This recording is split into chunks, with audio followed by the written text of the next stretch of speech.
He spat the words at me in the driveway like venom. "Sell that rust bucket, or stop embarrassing us." His voice carried the arrogance he wore like a suit. My brother, the golden child, the success story, the one my parents paraded. I didn't argue. I never do. I slipped into the Honda, turned the key, and drove off in silence. But I knew he was behind me, tailgating, curious. He wanted proof that I was beneath him. It wasn't always this way. When we were kids, I worshipped him, followed him everywhere, defended him even when he didn't deserve it. He was the loud one, the charming one. I was the quiet shadow. But somewhere along the line, his love twisted into rivalry. When I earned my first paycheck, he laughed at how little it was. When I bought my first car, the same Honda he mocked today, he sneered. Every milestone of mine was met with disdain, as though my existence was an insult to his throne. The truth didn't dawn on me all at once. It came in fragments, backhanded comments at family dinners, snide remarks delivered with a smile, and finally, whispers I wasn't meant to hear. Him telling our parents that I'd never amount to anything, that I was a burden.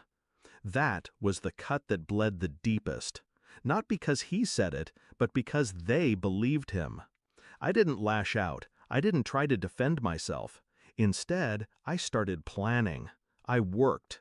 While he flaunted his leased cars and maxed out credit cards, I stayed invisible, drove my old Honda, wore the same jacket for years, lived small. Every dollar I earned, I saved. Every risk I took, I calculated. Quietly, brick by brick, I built what he thought I never could. So when he followed me home that night, headlights sharp in my mirror, I let him.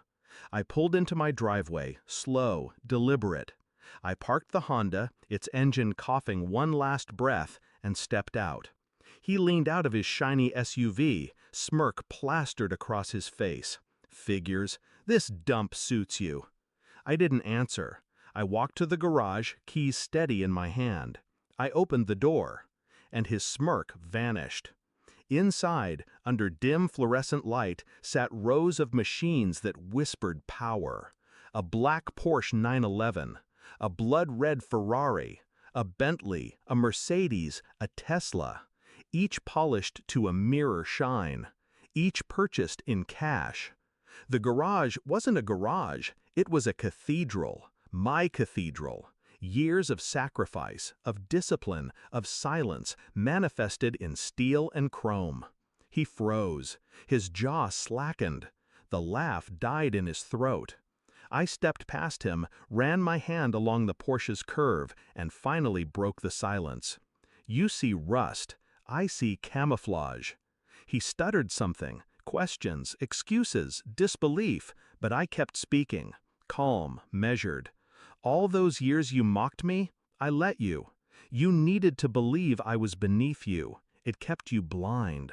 While you were busy pretending, I was busy becoming." His hands trembled against the doorframe. He wanted to be angry, but awe strangled his words. It wasn't just the cars. He didn't know about the properties, the stocks, the businesses under my name. Because while he borrowed, I invested. While he showed off, I disappeared. And now, in one flick of a light switch, his entire illusion cracked. I let him wander between the cars, his footsteps hollow against the concrete. "Why hide this?" he finally asked, voice small. I looked at him, really looked at him. My older brother, the man who once held my hand crossing the street, now reduced to envy. Because I didn't need you to see me win. I needed you to see yourself lose. The confrontation ended without shouting, without fists. It ended with silence. The kind of silence that follows a gunshot. He left that night, no insults, no arrogance, just the weight of a truth too heavy to carry. Since then, he hasn't mocked me. He avoids me at family dinners. He can't meet my eyes. And I don't rub it in. I don't need to. The memory of that garage does the work for me. Final reflection. Sometimes revenge isn't about destroying someone. It's about letting them stand in the shadow of everything they swore you'd never be.